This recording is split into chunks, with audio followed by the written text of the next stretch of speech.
bien. Très heureuse de vous retrouver encore ce soir. J'espère que vous avez passé une belle journée, une belle semaine surtout. Pour ceux qui étaient en vacances, j'espère que vous avez profité avec les enfants. Les enfants sont encore là. Pour ceux dont les enfants sont encore à la maison, j'espère que ça se passe très bien. Belle soirée à vous. Comment motiver son enfant sans le forcer?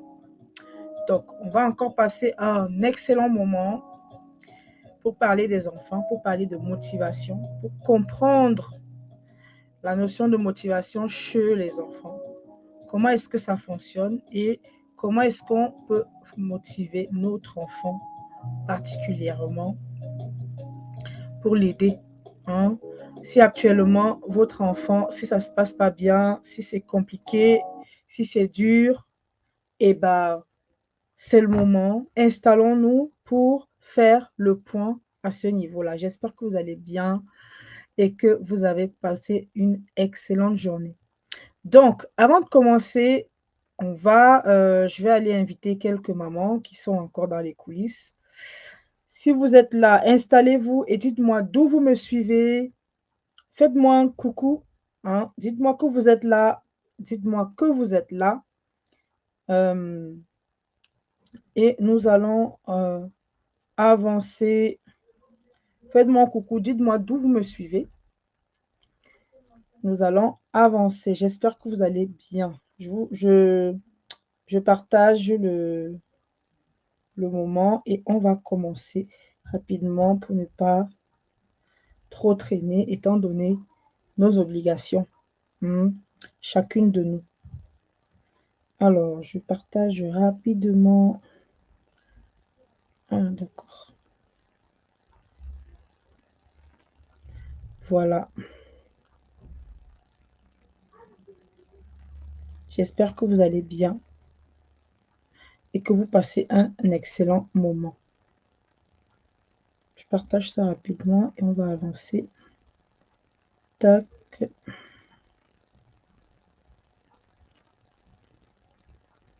Voilà.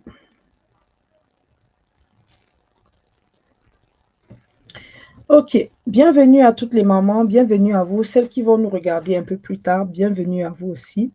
Ce soir, nous parlons de comment motiver notre enfant sans le forcer. Comment motiver ton enfant sans le forcer. On va aborder 3 volets ce soir. On va d'abord identifier les signes qui montrent que l'enfant n'est pas motivé. Généralement, on peut confondre le manque de motivation à autre chose, c'est-à-dire que l'enfant peut avoir des soucis de motivation, il peut ne pas avoir envie et on peut éventuellement confondre à peut-être de l'insolence, à peut-être à cette envie délibérée, d'accord, de sabotage ou d'enfant gâté ou quoi que ce soit. Il faut qu'on arrive à distinguer ou alors qu'on arrive finalement à comprendre finalement ce qui se passe. Est-ce que c'est juste un problème de motivation ou est-ce que c'est un problème de trouble ou autre chose? Donc, il faut qu'on arrive à identifier précisément ce qui se passe pour être sûr que là, on peut déclarer véritablement qu'il n'est pas motivé. Qu'est-ce qui le démotive? Qu'est-ce qui se passe? Et qu'est-ce qu'on peut faire pour le rebooster, pour le ramener finalement vers, entre guillemets, le droit chemin. Hein. Je le mets bien entre guillemets parce que bon, c'est assez relatif, hein, le droit chemin. Donc, on va identifier ces signes-là et ensuite, on va découvrir pourquoi on n'arrive pas finalement à booster les enfants. Qu'est-ce qui se passe? Qu'est-ce qui bloque? Qu'est-ce qui empêche finalement d'avancer et de l'aider au quotidien en tant que maman que nous sommes, maman boss lady, maman qui sont impliquées, maman qui font beaucoup de choses, maman qui avons envie de progresser, qui avons envie d'avancer. Et à côté, finalement, on a notre enfant qui a ces difficultés-là, qui est en manque de sens. Et pourquoi est-ce que finalement, avec toutes les capacités que nous avons en tant que maman qui avons certaines responsabilités déjà, nous avons une certaine influence dans la vie, dans le monde du travail, auprès d'autres personnes. Pourquoi finalement avec notre enfant, ça ne fonctionne pas? Qu'est-ce qui fait qu'on n'arrive pas à le rebooster, à le ramener, à lui redonner la niaque dont il a réellement besoin pour avancer? Qu'est-ce qui se passe? Et enfin, on va identifier ce qui fonctionne réellement. Bien évidemment, vous aurez la chance, la possibilité d'intégrer, hein, je vais vous partager cette possibilité-là de pouvoir intégrer, vous et votre enfant, le groupe, cette famille de mamans Boss Lady, hein, qui profitent des accompagnements que je propose au quotidien pour les parents et pour les enfants. Je vais vous annoncer le prochain événement qu'on aura aussi très très bientôt et je vous donnerai un peu plus de détails à propos de cet événement-là qui va certainement apporter de la valeur aux mamans et aux enfants. Donc, c'est un événement qui aura lieu en mai à l'occasion de la période de la fête des mères. Donc, ça va bientôt, ça sera dans cette période-là et je pense que c'est un excellent moment pour tisser des liens, pour renouer des liens avec les enfants. J'espère que vous allez bien et que vous passez un bon moment. Donc, si vous arrivez, vous me faites un coucou, vous me dites bonsoir, voilà, vous me dites d'où vous me suivez et, et vous partagez autour de vous parce que ce que je partage ici va certainement apporter de la valeur à une maman quelque part. Vous pouvez enregistrer, partager et le replay sera là jusqu'à un certain moment avant que je ne le supprime. J'espère que vous passez un excellent moment. On ne va pas tarder, on va commencer. Pour commencer, j'aimerais vraiment vous partager l'histoire d'un de mes coachés qui, qui est venu à moi. En tout cas, sa maman est venue à moi. Elle m'avait contacté sur LinkedIn. Bienvenue à toi. Bonsoir, bonsoir, bonsoir de l'Île-de-France. Merci d'être là. Installe-toi bien. On va continuer, on va commencer. Bienvenue. Très heureuse de t'avoir. Donc, je voulais vous parler de l'histoire d'un de mes coachés.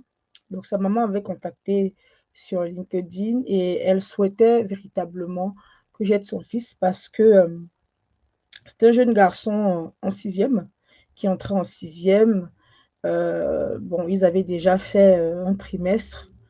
Je crois qu'ils avaient déjà fait 2 trimestres. Donc, elle m'a contacté. On était déjà vers la fin d'année et ça n'allait vraiment pas. C'était terrible. Son fils, qui avait énormément de capacités, elle le savait, bloquait complètement. Lorsqu'il faisait les devoirs, c'était un moment pénible parce que maman voulait qu'il s'en sorte. Maman savait qu'il avait des choses à proposer, mais il n'avait pas envie, il ne voulait pas. Et ça partait vraiment dans des disputes terribles. À l'école, il y avait des retours compliqués. Et lors de nos discussions, maman m'avait aussi expliqué que elle aussi plus jeune, elle avait des blocages comme ça, elle bloquait facilement quand elle faisait le travail. Quand c'était difficile, elle abandonnait très vite. Parfois, elle ne comprenait pas comment les choses se passaient et elle baissait les bras très rapidement. Donc l'école était devenue un moment, enfin un lieu compliqué pour elle, d'accord? Et finalement, sa motivation avait baissé. Elle avait fini par comprendre que bon, c'était pas fait pour elle et elle faisait plus beaucoup d'efforts. Et elle avait peur pour son fils parce qu'elle finissait par se rendre compte qu'il reproduisait les mêmes schémas qu'elle et que ces blocages étaient là et s'installaient et l'empêchaient finalement d'exploiter tout le potentiel qu'il avait. Parce que oui, lorsque j'ai commencé à accompagner ce jeune homme, il avait énormément de capacités. Il était brillant. Et il posait des questions tellement pertinentes, tellement percutantes. Et là, je me rendais compte qu'en fait, j'avais en face de moi un jeune homme voilà, qui est curieux de la vie, qui a envie de comprendre, qui recherche du sens. Ça m'a permis finalement de l'aider. En tout cas, on a fait l'accompagnement, je l'ai aidé à mettre certaines bases et Voilà, la fin d'accompagnement, la maman était très contente. Il avait repris confiance en lui, c'était vraiment réimpliqué, réinvesti. Il a recommencé à se réinvestir dans le travail. Les temps d'échange avec maman étaient plutôt sereins, la communication s'est rétablie. En fait, la compréhension était plus intéressante. Et donc, voilà que ça se passe plutôt bien. Mais ce qui va nous intéresser vraiment ici, c'est de voir un petit peu tous ces éléments-là qui montrent c'est que ce jeune homme manquait de motivation finalement. Parce que c'était une question de motivation. Bien évidemment, il y avait des choses qu'on va évoquer plus tard par rapport à cela. Le fait qu'il abandonne vite. Lorsqu'un enfant commence un exercice, il abandonne vite. Lorsque, peu importe ce qu'il commence, dès qu'il y a une petite volonté, une petite difficulté, lorsqu'il faut persévérer pour y arriver, quand l'enfant abandonne vite, ça veut dire que quelque part, sa motivation a pris un coup. Quelque part, il n'est plus boosté à le faire, il n'a plus trop envie. Hein. Il fonctionne par envie plutôt que par, euh, par, euh, par persévérance, par discipline ou par implication. D'accord? Donc, lorsqu'on en arrive là, lorsqu'on abandonne vite, ça veut dire que la motivation est en train de baisser ou est en train de disparaître complètement. Autre chose, bien évidemment, lorsqu'on abandonne vite, ça veut dire qu'on fuit. L'enfant fuit lorsque ça devient un peu compliqué, lorsque il fait des efforts, il donne de sa personne, il donne de cette niaque-là à peine. C'est-à-dire que il va à peine commencer, il sera voilà, dans le mood. Et quand la difficulté va commencer, quand il va falloir s'impliquer un peu plus, donner un peu plus de sa personne, traverser des moments de frustration, ben, il n'y a plus personne. Dès que ça devient compliqué, il n'y a plus personne. Voilà les signes. Hein. Je me rappelle d'un de mes coachés aussi qui, dès qu'il se rendait compte que les devoirs de maths, il fallait qu'il réfléchisse, qu'il aille dans la leçon, qu'il aille fouiller, qu'il revienne, utiliser voilà, les formules pour travailler, c'est bon, je le perdais. Hein. Il fallait vraiment reprogrammer tout ça pour que les choses se passent bien. Bonsoir Anitra, bienvenue, bienvenue à toi, j'espère que tu vas bien. Bienvenue, bienvenue, bienvenue aux mamans. Donc, on a parlé d'abandon, on a parlé de fuite, hein, dès que ça devient compliqué. Le troisième point, c'est que il va chercher des échappatoires. Donc, c'est un enfant qui va préférer aller jouer aux jeux vidéo, les sortir avec ses copains, faire autre chose que le travail. Donc, il va chercher à se recroqueviller dans un espace où il se sent en sécurité. Donc, quand je parle de sécurité ici, c'est vraiment, oh non, non, il fuit le stress. Le moindre stress est compliqué pour lui.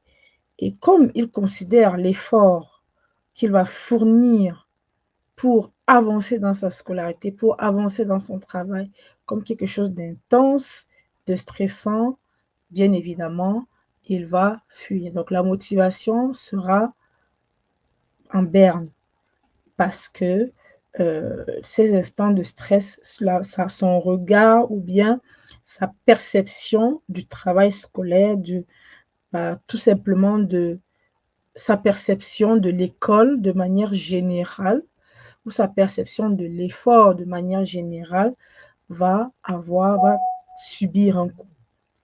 Donc, ce qui se passe à ce moment-là, c'est que sa motivation est vraiment en train de prendre un coup. Il faut savoir qu'en psychologie, en tout cas, il y a 3 niveaux qui permettent de savoir qui permettent de booster la confiance, la motivation d'un enfant. Il y a le sentiment d'autonomie, le sentiment d'appartenance et cette capacité à être productif, cette productivité-là, cette performance-là. Donc, l'autonomie, l'appartenance et la performance. Lorsque ces trois choses sont en berne chez l'enfant, sa motivation est aussi en berne. Donc, un enfant qui abandonne vite, c'est un enfant qui ne se sent plus performant. D'accord? Il abandonne dès que c'est compliqué. Ça veut dire qu'il ne se reconnaît plus dans ce qui se passe. Sa capacité à faire les choses par lui-même est en train de baisser et donc sa motivation baisse. Il préfère s'amuser plutôt que d'être dans l'effort, dans la productivité ou dans l'efficacité. Donc, vous voyez très bien que à ce niveau-là, la motivation est encore en train de baisser. D'autre part, il va fuir ses responsabilités. Ce n'est jamais de sa faute. Ce n'est jamais de sa faute.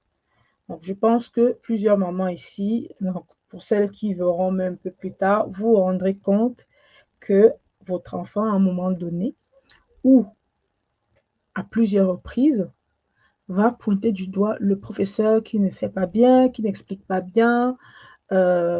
Parfois, un cours qu'il a pris lui-même, il va le critiquer, alors que c'est lui qui a noté la leçon, alors que c'est lui qui a écrit cette leçon-là. Donc, vous voyez que c'est compliqué pour un enfant qui transmet ses responsabilités à quelqu'un d'autre. Et figurez-vous que lorsque un enfant ne prend pas ses responsabilités, c'est surtout parce que, très souvent, et on va le développer un peu plus tard, parce que le parent, la maman, en l'occurrence, parce qu'on parle de maman ici, les prend beaucoup trop pour lui, c'est-à-dire beaucoup trop pour elle. C'est-à-dire que la maman va le couvrir parfois. Et on le fait inconsciemment, mais on le fait. Et lorsque maman couvre, lorsque maman répare tout le temps, lorsque maman est là pour arranger, lorsque l'enfant n'est jamais confronté à ses responsabilités, eh bien, à un moment donné, il ne voit plus l'intérêt de faire des efforts, puisqu'il y a quelqu'un qui répare, puisque on trouve une solution pour lui à chaque fois. Donc, je pense que à ce moment-là, il faut qu'on... Voilà, si jamais vous êtes dans cette posture où, on va dire, vous essayez de couvrir l'enfant, de couver parfois, ça peut davantage le desservir plus qu'autre chose. Donc, à voir, à voir. Hein?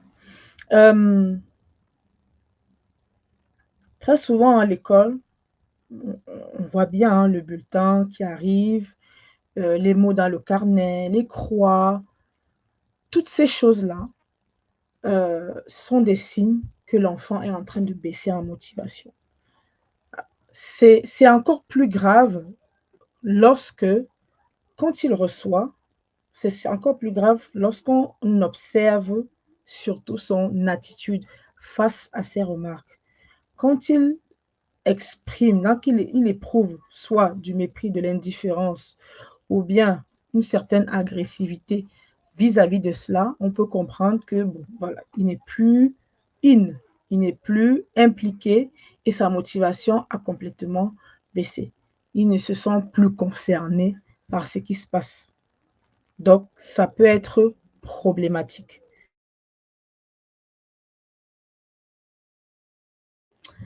Et lorsqu'il reçoit ces remarques, c'est déjà en face, il y a le parent, il a nous, moi je m'inclus aussi dedans, nous la maman ou le parent, ou peu importe, maman ou papa, on va lui faire des reproches. Et en face, on a un enfant qui n'est plus réceptif. Donc ça veut dire qu'il n'est plus là. Sa motivation n'est plus au top. Quand il n'est plus réceptif, ça veut dire que il faut faire attention et la motivation est en baisse ou est complètement inexistante.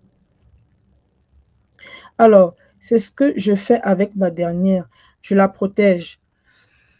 Hmm, il faut peut-être revoir tout ça et la mettre un peu plus devant ses responsabilités. Alors, ça dépend de l'âge qu'elle a aussi, hein, Nitra. Ça dépend de l'âge qu'elle a aussi. Hein, ça peut jouer. Bon, si elle est très jeune, il faut établir des règles. De toutes les façons, on va en parler tout à l'heure.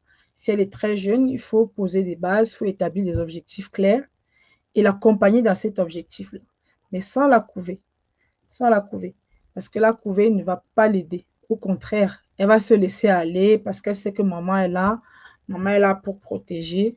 Et donc, ça peut être encore plus problématique. Donc cette indifférence-là peut être nuisible finalement au processus de l'enfant.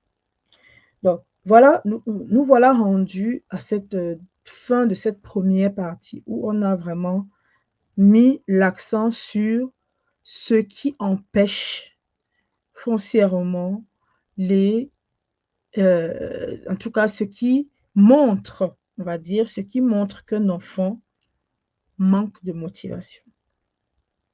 D'accord? Et je pense qu'on peut le voir sur plusieurs cas. J'ai tellement de cas comme celui du jeune que j'ai évoqué tout à l'heure. Je ne peux pas prononcer son nom, malheureusement. Mais on a plusieurs de nos enfants qui vivent véritablement ce moment-là et c'est très, très difficile à surmonter pour le parent. C'est très difficile à surmonter pour nous, les parents. C'est frustrant. C'est frustrant, c'est révoltant.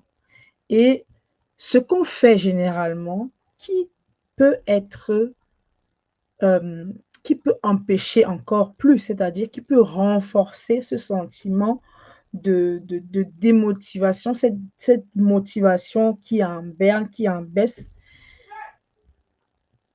On peut agir de manière, moi j'appelle ça des agissements de désespoir, c'est-à-dire que, voilà, on est rendu au point où on va poser certains actes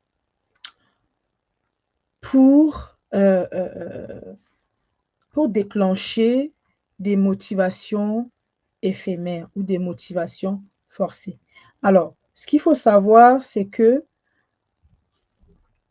lorsque l'enfant est motivé par une aide extérieure, par quelque chose qui vient de l'extérieur de lui, c'est une motivation éphémère et c'est une motivation qui va dépendre. Donc, on va rester dans une certaine dépendance de. Donc, je vous ai parlé des 3 niveaux de motivation en psychologie. On parle de l'autonomie, un enfant qui se sent autonome, qui sait faire des choses, qui s'implique, il va grandir en confiance en lui, en estime de lui, et sa motivation va grandir. Un enfant qui est, donc j'ai parlé d'autonomie, j'ai parlé de productif, hein, un enfant qui est performant, et un enfant qui a ce sentiment d'appartenance. Donc, l'autonomie, donc j'ai évoqué. Le deuxième point, c'est la performance. Un enfant qui est performant, qui se sent en capacité de faire des choses, qui se sent en capacité de réaliser. Hein. Généralement, la motivation baisse lorsque les lacunes s'accumulent progressivement et encore et encore et encore et encore. Ça peut créer effectivement ce sentiment de manque de productivité, de manque de performance et l'enfant va abandonner, il va se décourager. Le troisième point, comme j'ai dit, c'est le sentiment d'appartenance. Qu'est-ce que c'est le sentiment d'appartenance? C'est quand l'enfant se sent compris, quand l'enfant sent qu'on écoute ses besoins, qu'il est écouté, qu'il est entendu, qu'il y a cette connexion, qu'il y a communication. Donc, généralement, le manque de motivation vient souvent du fait qu'il y a incompréhension, il y a dissonance entre ce que l'enfant veut, entre ce qu'il veut, voilà, et ce que le parent veut ou même ce que l'école exige. Et donc, ce qui se passe, c'est qu'il faut créer une sorte en tout cas, il faut créer un espace où l'enfant se sent en sécurité pour remonter la pente. C'est très souvent là que les problèmes commencent. C'est très souvent à ce niveau-là que les problèmes commencent. C'est vraiment au niveau parfois émotionnel, psychologique, que les blocages sont très, très présents. Et donc, on va profiter, donc je rebondis justement pour identifier les actions que nous faisons en fait en tant que maman, qui sont parfois des actions, je dirais, parfois des actions qu'on pose à la dernière minute ou alors en dernier recours quand on a tout essayé et qu'on ne sait plus quoi faire. Généralement, on promet des cadeaux, des grands cadeaux, pas les petits, hein, des grands cadeaux. Si tu fais ça, tu auras le dernier iPhone, tu auras la dernière PlayStation, tu auras ceci. On promet plein de choses à l'enfant qui va probablement faire ce qu'on lui demande, hein. Parfois, ça marche, c'est-à-dire qu'ils vont avoir des bonnes notes et tout. Et une fois qu'ils auront ce qu'ils veulent, ils vont arrêter de travailler.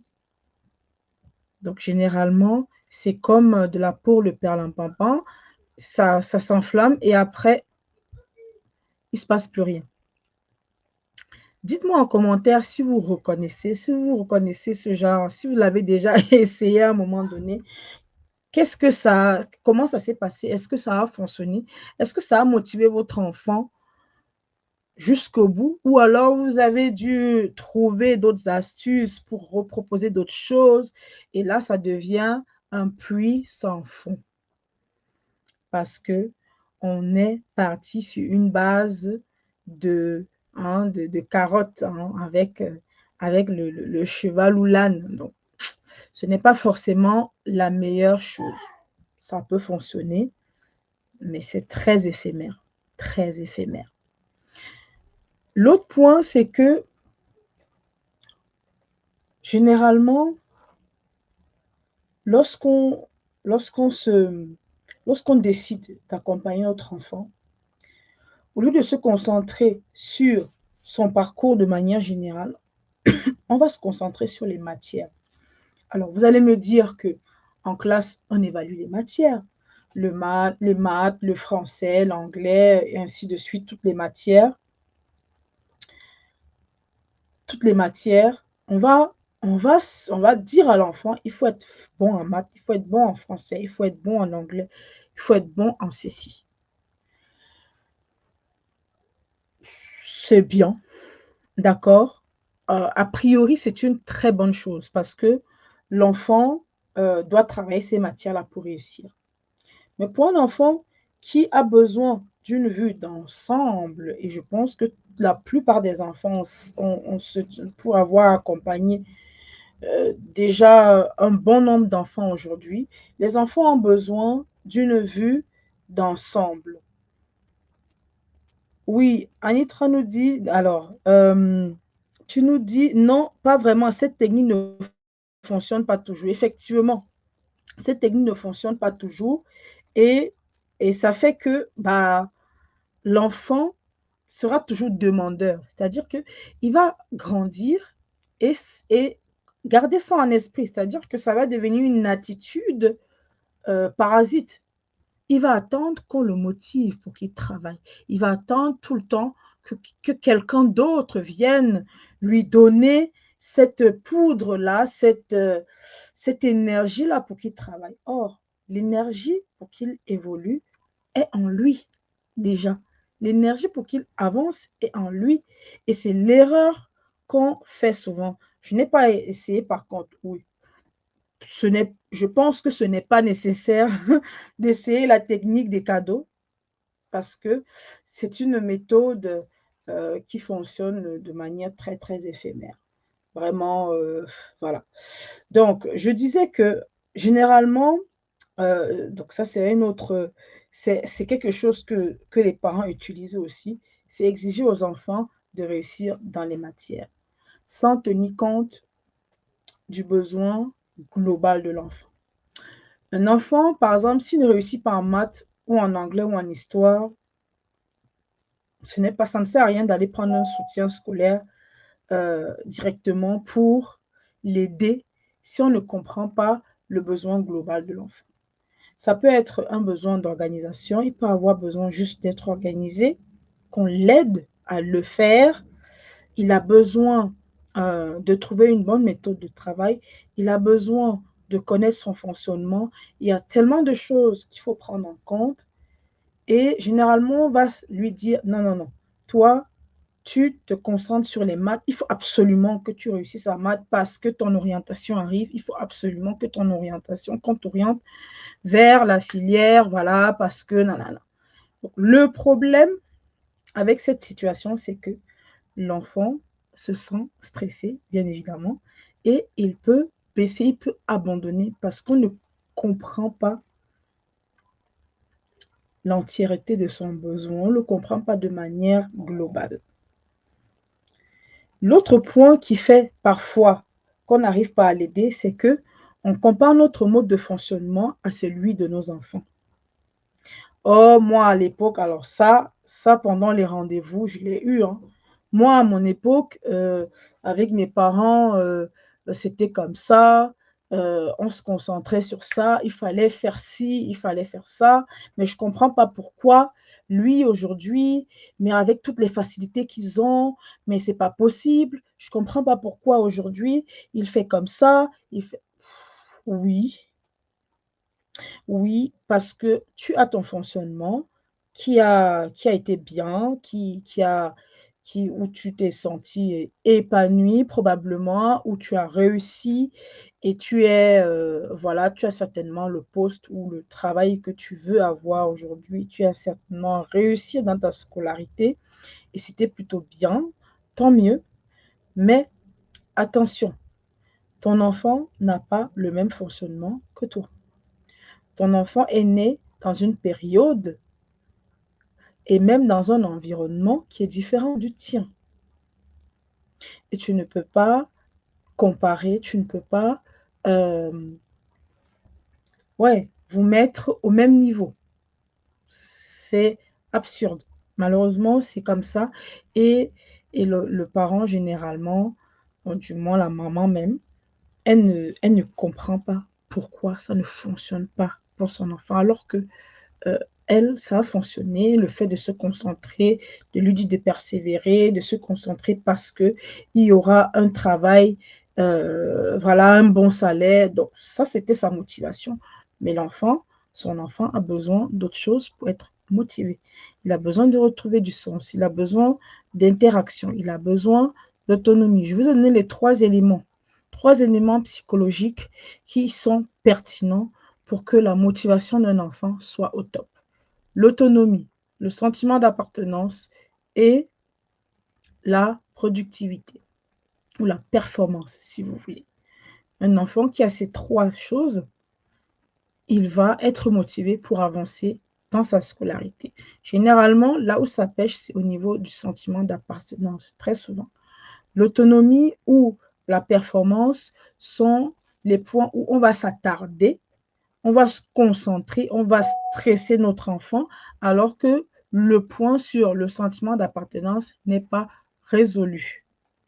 Et généralement, c'est le point qu'on néglige le plus parce qu'il s'agit de l'affect, parce qu'il s'agit des émotions, parce qu'il s'agit voilà, de la relation à l'autre. Et très souvent, on ne donne pas beaucoup de valeur à cela. Et ce n'est même pas évalué à l'école.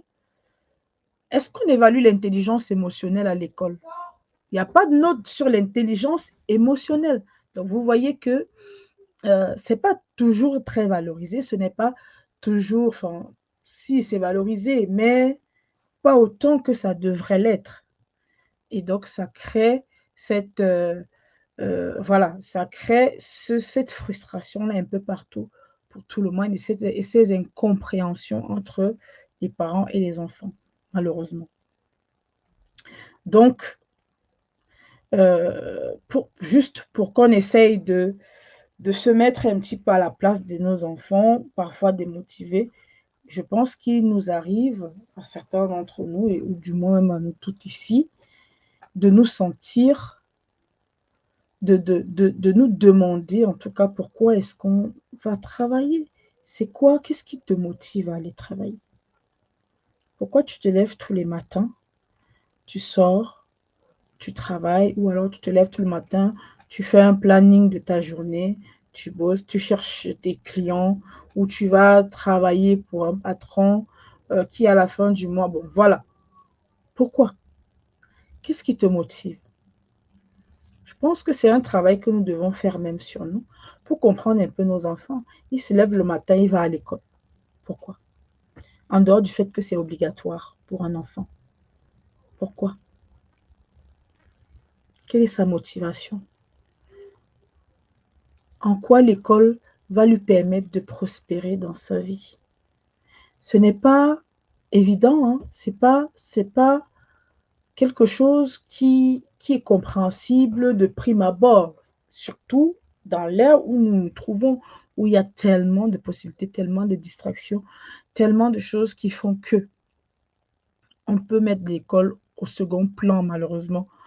Je ne dis pas que c'est une bonne chose. Moi, je suis pour que l'école soit quand même, je suis de ces personnes qui pensent que l'école est l'une des voies, sinon la voie royale pour passer d'un point A à un point B, hein. Après, chacun a son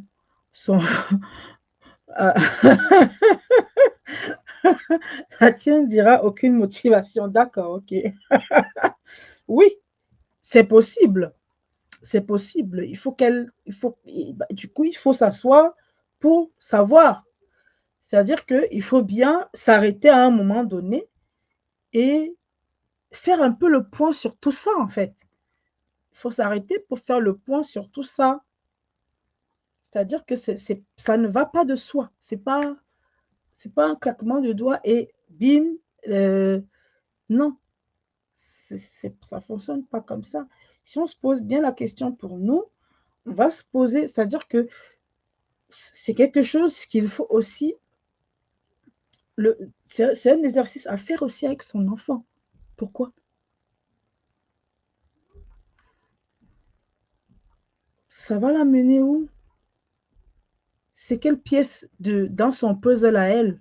C'est quelle pièce en fait? Ça se trouve où? Et c'est important. Aussi minime soit l'intérêt de l'école pour sa vie. Et on sait très bien, on sait de vous à moi, que c'est très important pour eux. Mais il faut qu'ils en soient conscients. Et ça ne passe pas par la force. Ça, c'est aussi, voilà, je voulais finir par là. Ça ne passe pas par la force parce que nous avons tendance en tant que maman de confronter brutalement, hein, je pèse bien mes mots, vraiment nos enfants, de les confronter brutalement à leur blocage.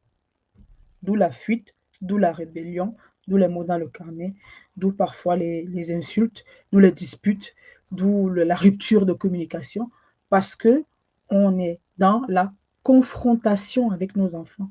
On met notre posture d'autorité de parents qui a de l'autorité et même des parents autoritaires, je dirais même, en face d'un enfant qui est en quête, qui est dans sa période. Généralement, ce sont les adolescents. Les adolescents sont en quête d'identité. Ils sont dans la quête permanente de leur identité. Donc, tu nous dis, son manque de confiance en elle fait qu'elle se renferme, donc pas vraiment d'amis, et est rêveuse en classe. Oui, ça c'est une problématique, effectivement. Il y a sûrement un besoin derrière qu'il faut aller travailler. Donc, bon live à toi, c'est top ce que tu fais. Merci beaucoup, merci, merci. Merci d'être passé, c'est un plaisir. Voilà, n'hésite pas à revenir. Je propose un rendez-vous pour les parents qui ont envie de parler, de discuter à propos de leurs enfants en particulier. Donc, je referai l'autre, tu reviendras regarder certainement quand tu pourras. Donc, on finit avec cette confrontation-là. Donc, parfois, on oblige les enfants à vivre leur traumatisme inconsciemment. On ne fait pas exprès. Un enfant, par exemple, qui a peur de l'échec, ce qui va se passer, c'est que on ne va pas l'accompagner dans le processus, mais on va aller le confronter, l'abandonner, lui dire, bah, allez, fais, il faut que tu le fasses, c'est important. Forcément, il va échouer et ça va le traumatiser encore plus, plus, plus. Un enfant qui a peur des erreurs va passer tout le temps à faire, à mettre l'accent sur ses erreurs en particulier. Comment voulez-vous que ça ne le traumatise pas? On ne va jamais valoriser ce qui est bon, ou du moins on va très peu valoriser ce qui est bon, et on ne va mettre l'accent que sur ses erreurs, sur ses erreurs, sur ses erreurs. Forcément, le blocage va être plus intensif et ça va être encore difficile pour lui. Donc, voilà les points sur lesquels je voulais vraiment m'attarder sur qu'est-ce qui nous empêche, qu'est-ce qui empêche de motiver. D'accord? Maintenant, on va faire le point sur ce qu'on va mettre en place. Qu'est-ce qu'on fait?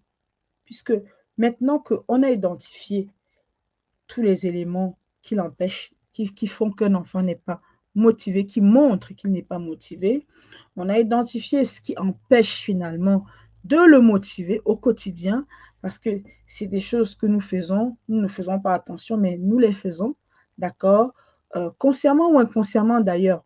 Donc, me direz-vous, il y en a qui parlent actuellement, on parle de quoi là? De Ketosuri, il y en a, enfin bref, il y a tellement de choses actuellement qui font que on va être soit très rude ou alors soit, je dirais entre guillemets, très laxiste. Mais ce n'est pas ce que je suis en train de dire en fait. Ce n'est pas parce que on ne doit pas être rude qu'on doit être laxiste. Il y a un moment donné un certain équilibre à avoir lorsque on va aider nos enfants, surtout quand il s'agit de motivation. Comment on va finalement l'aider concrètement pour revenir, pour gagner en motivation et gagner en autonomie? Donc, la première chose que je propose aux parents, surtout quand on est arrivé à un point de rupture, lorsque c'est très compliqué à l'école, ce que je propose très souvent, ce que je dis,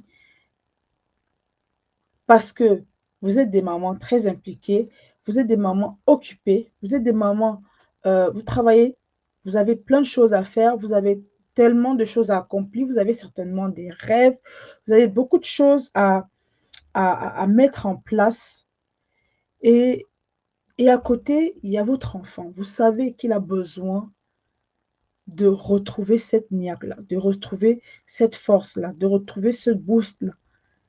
Et vous, parfois, vous avez envie de l'aider, mais parfois, vous ne savez pas. Parfois, vous n'avez pas beaucoup d'énergie. Parfois, vous voulez simplement ce qu'il y a de mieux pour lui. La première des choses que moi, je peux vous conseiller pour l'aider, c'est de demander de l'aide. On ne perd pas le temps, on ne tergiverse pas, on ne tourne pas rond. C'est de choisir quelqu'un qui a des résultats, qui connaît son travail, qui apporte, qui va vraiment apporter cette valeur-là à votre enfant et de permettre à votre enfant rapidement de retrouver la force. Demandez de l'aide. Et d'ailleurs, pour demander de l'aide, moi, je vous propose le Boost Coaching Motivation Continue. Le Boost Coaching Motivation Continue, c'est un accompagnement que je propose justement pour aider l'enfant à sortir de cet état-là, de cet état de motivation amoindrie, de manque de motivation qui l'empêche finalement d'avancer. Donc, on sait que vous êtes des mamans occupé, parfois vous sentez démuni face aux difficultés scolaires et émotionnelles de l'enfant. Donc, le programme est vraiment conçu pour aider les mamans à instaurer une dynamique positive et durable. Donc, c'est vraiment ça. C'est en trois, il y a plusieurs étapes. Donc, déjà, on va proposer des méthodes adaptées aux besoins de l'enfant. On parle de méthodes d'apprentissage, on découvre son fonctionnement. Évidemment, on fait le soutien scolaire classique. Il y a de l'initiation à la lecture en fonction du besoin de l'enfant. On prépare aux examens écrits et oraux. Il y a la technique de motivation et de gestion de stress. Donc, on lève les blocages d'apprentissage et émotionnel, la gestion des émotions et techniques de mémorisation.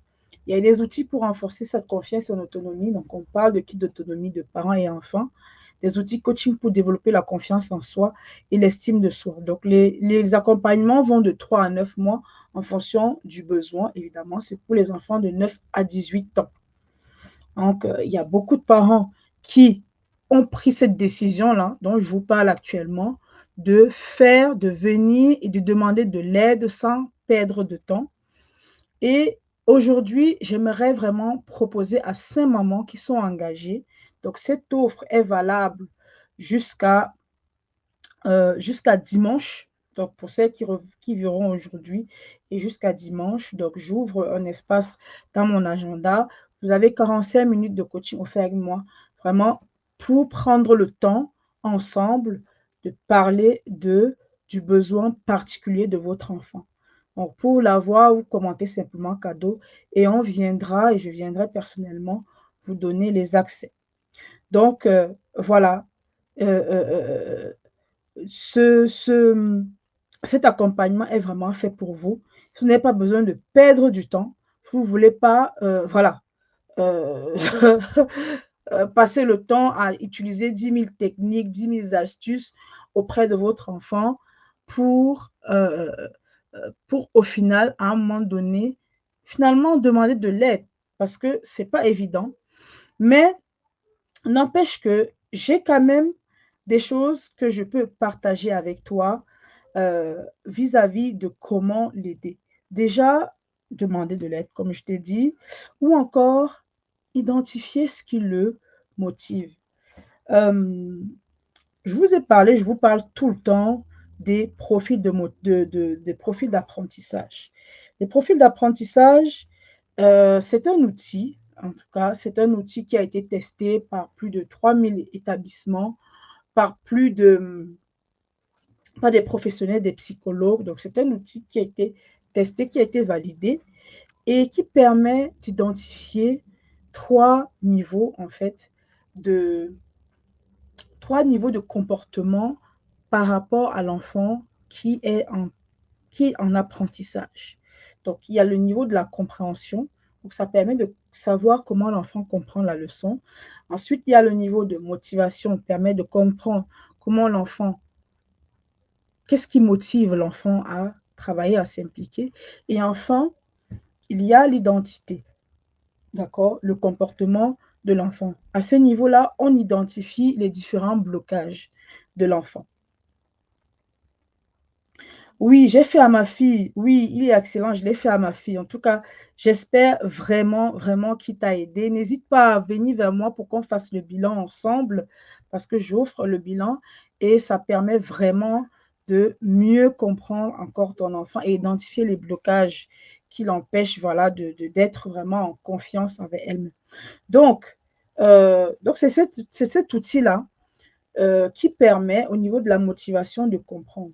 Donc, il y a 4 éléments qui peuvent motiver ou démotiver l'enfant selon cet outil et que j'exploite aussi au quotidien pour mieux comprendre le fonctionnement de l'enfant face aux apprentissages.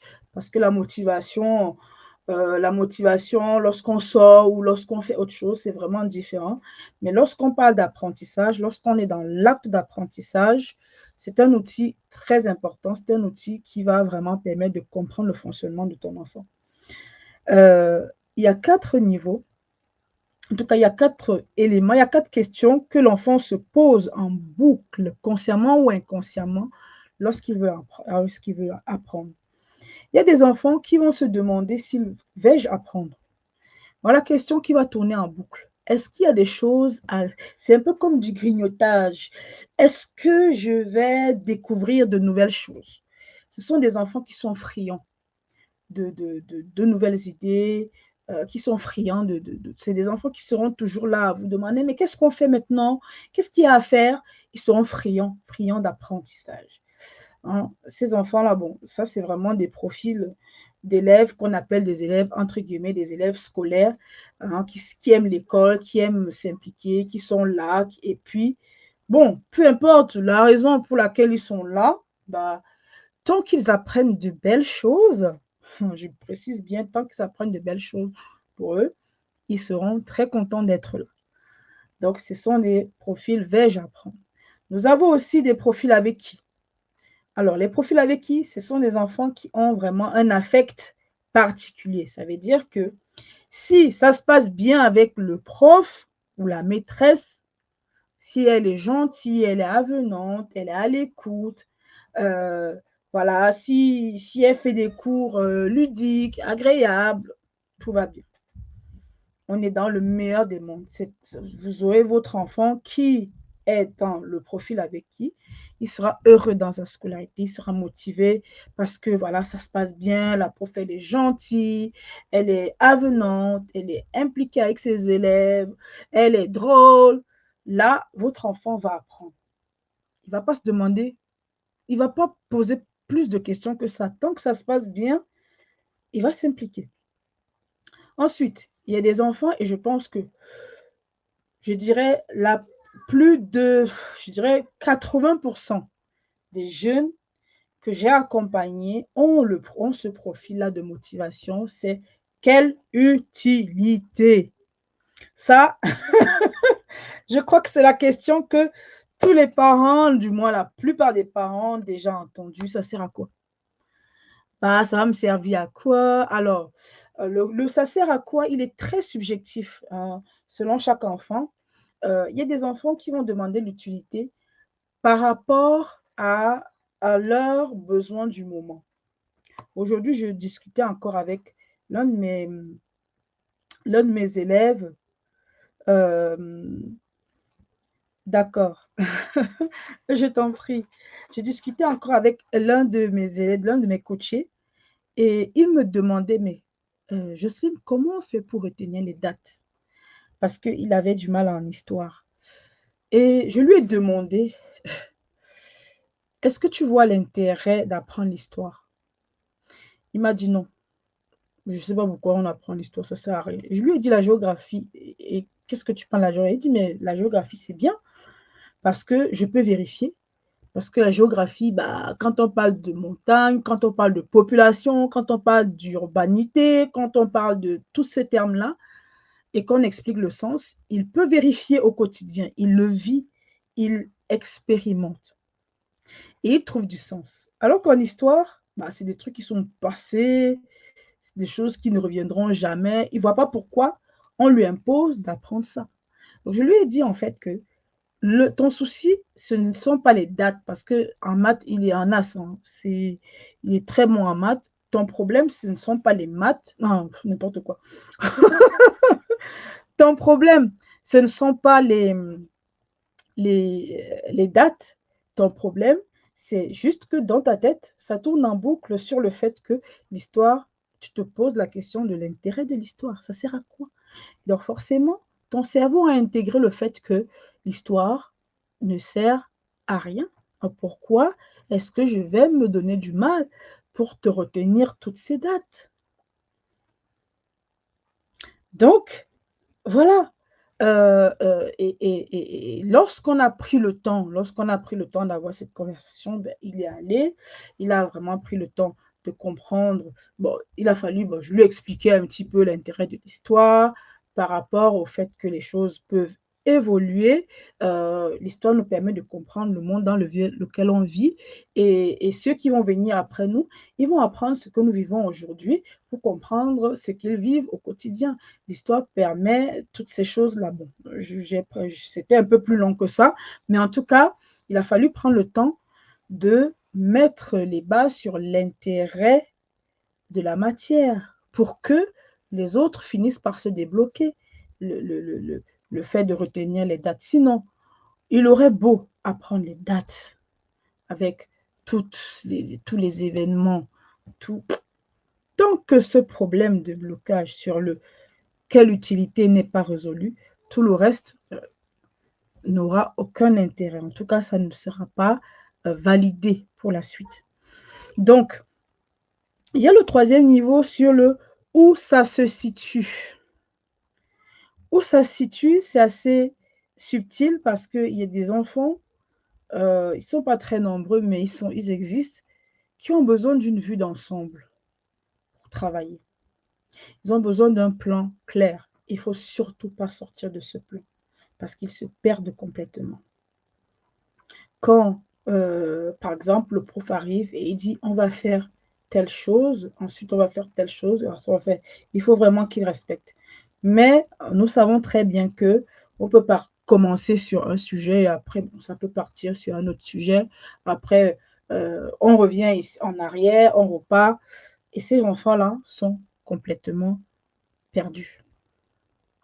Et ils peuvent perdre en motivation à cause de ça. Parce que tout est mélangé. Tout est dans tous les sens. Et même quand ils apprennent, ils sont perdus en fait. Et donc, ça peut vraiment, vraiment entamer la motivation d'un enfant à long terme. Si en face de ça, on a une maman qui ne comprend pas et qui va être, il faut y aller, il va le forcer à être dans la performance, le confronter tout le temps à ses blocages et il va finir par se bloquer davantage et perdre en motivation. Donc, vous voyez que c'est très subtil. Il faut vraiment comprendre le profil de son enfant, prendre cela vraiment au sérieux et aider l'enfant. Une fois qu'on a identifié le profil, qu'on a compris son fonctionnement, on identifie ses blocages. Alors, les blocages peuvent être externes ou internes. Donc, une fois qu'on a identifié, bon, les blocages sont externes ou internes. Externes, c'est-à-dire que on peut avoir une surcharge. Je me souviens d'une jeune fille aussi que j'ai accompagnée qui avait énormément de choses. Donc, elle était dans la filière cham. Donc, cham, ça veut dire qu'elle faisait beaucoup de musique. Elle avait aussi des compétitions, elle faisait beaucoup de sport aussi. Et à côté de ça, une élève très brillante. Il fallait qu'elle réussisse, qu'elle performe en maths, en français, enfin bref, dans ses matières. Parce que, bon, elle voulait faire Sciences Po et il fallait qu'elle soit orientée en général. Mais à un moment donné, elle n'en pouvait plus. La charge de travail et la charge de performance à laquelle elle devait être confrontée était très forte. Et à côté de ça, il y avait maman qui était inquiète tout le temps et elle transférait ses inquiétudes à sa fille constamment. Elle voulait bien faire. Généralement, c'est parce qu'on veut bien faire. Mais le problème avec ça, c'est que sa fille était une éponge. Donc, elle accumulait tout. Et elle était à la fois stressée pour elle-même et stressée pour sa maman. Donc, il a fallu retravailler tout ça, remettre chaque chose à sa place, remettre la maman dans sa posture de maman et non dans la posture de juge ou de je ne sais pas, d'oppresseur inconscient. Et que la fille puisse reprendre, identifier ses priorités et se décharger un petit peu de tout cela, de reprendre sa place de jeune fille, de se concentrer finalement sur sa vie, de revoir ses priorités et de faire attention un petit peu à elle parce qu'elle avait besoin de repos. Et maman ne lui laissait pas l'espace. C'était pas facile, mais heureusement, après l'accompagnement, elle était vraiment plus posée. Aujourd'hui, elle est en seconde générale et elle avance dans sa scolarité. Elle a pu avoir l'orientation qu'elle voulait. Elle a eu son brevet avec mention. Donc, c'était vraiment une très, très bonne chose. J'étais très contente. Donc, la charge mentale, la charge externe, tout ça, ça crée des blocages. Et ensuite, il y a la charge interne. Je vous ai parlé de tout le stress, de l'anxiété, les croyances. limitantes de l'enfant. Il faut vraiment aller travailler sur tout ça pour aider l'enfant à aller mieux, se reconnecter à soi, se reconnecter à soi, apprendre à se connaître, apprendre à se comprendre, apprendre à s'organiser, apprendre à définir les objectifs, se projeter, visualiser. Voilà tous les éléments qu'on doit mettre en place pour aider l'enfant à retrouver petit à petit sa motivation. C'est un processus de transformation. Ça ne se fait pas en claquement de doigts. Et le faire le suivi sans jugement. C'est un suivi d'ajustement. D'accord? Et le dernier point, c'est vraiment choisir ses combats. Choisir les points à améliorer. Lorsqu'on met en place des objectifs, on ne peut pas à la fois chercher à ce que l'enfant ait une meilleure moyenne, l'enfant se discipline, l'enfant puisse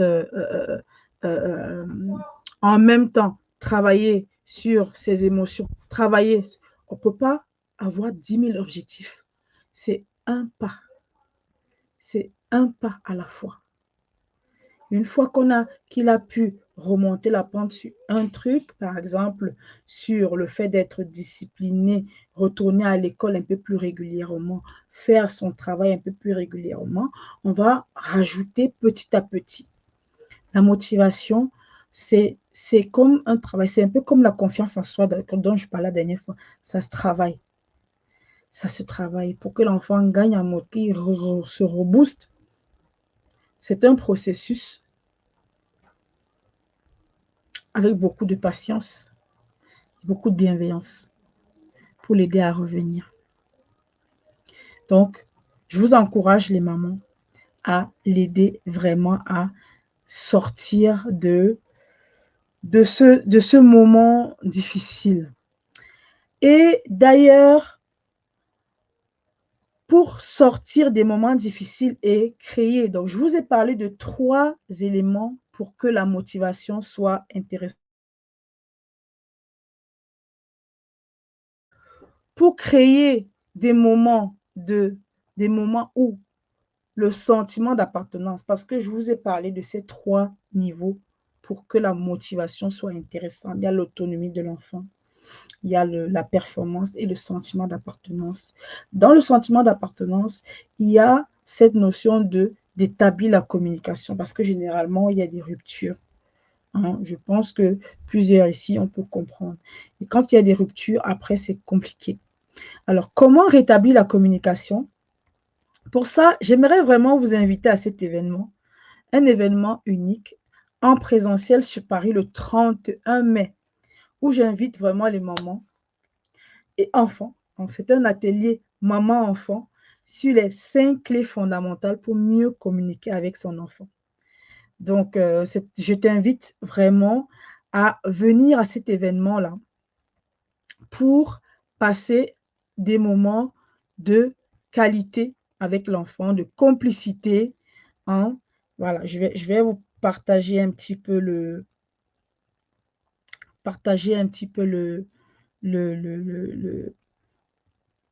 tous les éléments que j'ai prévus en fait. Donc, c'est vraiment un atelier unique pour renforcer votre complicité et éviter les conflits. D'accord? C'est pour les mamans débordées qui veulent quand même avoir un moment, qui ont l'impression qu'il y a la distance actuellement, qu'il n'y a plus d'écoute. Tu veux vraiment sortir de là. Mais évidemment, c'est un atelier qui va te permettre vraiment de revenir à ces sentiments authentiques, ces moments authentiques avec ton enfant. Donc, au programme, évidemment, il y a la complicité maman-enfant, il y aura des échanges sincères. Donc, c'est vraiment un atelier pratique, ludique, fun. Il y aura beaucoup de rire, beaucoup de détente. À la fin, il y aura un diplôme pour les mamans. C'est un beau souvenir, des séances fun où on va passer un bon moment. Donc, c'est le 31 mai de 14h à 17h. C'est au 11 avenue Philippe Auguste à Paris. Voilà, évidemment, les places sont limitées. vous pouvez vous inscrire dès maintenant. On mettra le lien en commentaire pour que vous puissiez participer à cet événement-là. Je serais vraiment ravie de vous avoir ce jour-là avec nous. Je serais vraiment ravie. Bonsoir Dorette, bienvenue à toi. J'espère que tu vas bien. Bonsoir. Tu viens vraiment quand on est en train de finir. Donc, je t'invite à regarder le replay. Ça sera un plaisir de vous avoir avec nous le 31 mai. D'ici là, il y a le livre qui arrive, la sortie du livre sur la réussite scolaire. Il y a tellement de choses qui arrivent. Je serai très heureuse de vous avoir avec moi d'ici là. Je vous souhaite une très belle soirée. J'espère que toutes les clés, vous allez vraiment les utiliser dès maintenant pour aider les enfants. Vous allez vraiment les utiliser et surtout, n'hésitez pas à profiter, d'accord, du rendez-vous de 45 minutes que je propose aux mamans pour parler de la situation particulière de leurs enfants. Ça peut être sur la motivation, sur la confiance en soi, sur les difficultés dans une matière. On a parlé des matières ici. Vraiment sur des sujets qui vous touchent, qui vous frustrent particulièrement concernant vos enfants. Je serai là pour vous.